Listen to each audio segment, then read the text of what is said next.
When Billionaire CEO Rebecca Hale walked into her company's spotless lobby one Friday night, she never expected that a simple joke would change her life. She was the kind of woman who had everything: money, power, respect. But no one ever dared tell her the truth. That night, she made a joke at the expense of a janitor. But instead of getting offended, his reply shook her to her core and forced her to see life and success in a way she never had before.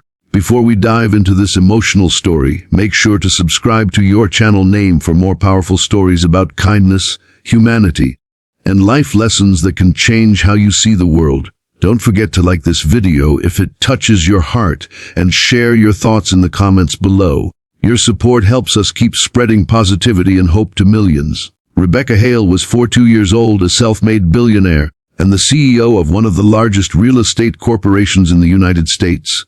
She was smart, disciplined, and relentless. People described her as brilliant, but cold. Every minute of her day was scheduled, every decision calculated. She lived at the top of a glass tower overlooking Manhattan, but her world was strangely empty. She had success, but no peace. Awards, but no warmth. And though her employees admired her, most were terrified of her. That Friday evening, the office had gone quiet. Everyone had left for the weekend except for the cleaning crew. Rebecca stayed behind to review some contracts. As she walked through the empty lobby, she noticed a janitor mopping the marble floor. He was in his early 60s, with gray hair tucked under a faded blue cap.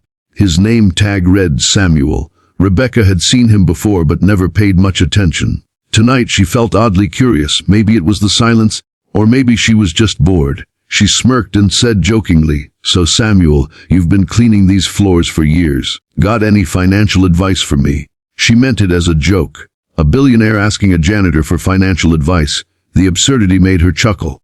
But Samuel didn't laugh. He looked up at her calmly, his brown eyes steady, and said, "Actually, ma'am, I do." Rebecca raised an eyebrow. "Oh, really? Let's hear it then." He rested his mop against the bucket and wiped his hands on his apron.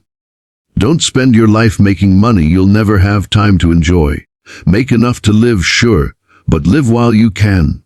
For a second, Rebecca didn't know what to say. His tone wasn't disrespectful, just sincere. She laughed awkwardly. "That's easy for you to say. You probably don't have much to worry about losing." Samuel smiled gently. "You'd be surprised, ma'am. I've lost a lot, but I've also learned what's worth keeping." Something in his words cut through her pride. She stood there, watching him continue mopping as if the conversation never happened. The next Monday, Rebecca couldn't shake his words. She had meetings, calls, deals, but in the quiet moments, her mind drifted back to Samuel's face and his calm advice. By Wednesday, curiosity got the better of her. She asked HR to pull Samuel's file. It turned out he had been with the company for nearly 20 years. No complaints, no absences, no raises beyond the standard rate. That afternoon, Rebecca found him again, mopping near the conference rooms. "Samuel," she said, "can I talk to you for a moment?" He looked surprised but nodded. She motioned toward a nearby break room. "You said something last week about living life before it's gone. What did you mean by that?" Samuel took a deep breath and sat down. "I used to have a family business, a small grocery store with my wife. We worked hard, saved every penny, dreamed of expanding. But I was obsessed with money. I worked 12 hours a day, 7 days a week. My wife used to tell me, 'Sam, we have enough. Spend time with your son.' But I didn't listen. I thought I was building a future for them. One day I came home and she was gone. Car accident. My son moved away soon after. He stopped talking to me, said I was never really there." He looked down at his calloused hands. "I lost them both. Not because I didn't love them, but because I forgot that love needs time, not just intentions." Rebecca felt her chest tighten. For the first time in years, she didn't know what to say.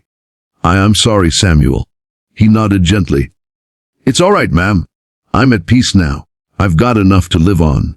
I see people here chase money like it's oxygen. But you can't breathe in gold." That line stayed with her. You can't breathe in gold. Over the next few weeks, Rebecca began noticing things she had ignored for years. The way her assistant looked exhausted after endless overtime. How employees avoided eye contact in the elevator. How she hadn't visited her parents in almost a year. For the first time, she questioned what all her success was really for. One night, she sat in her office, lights dimmed, staring at a photo of herself from 10 years ago. She looked proud, confident, but also lonely. Her phone buzzed.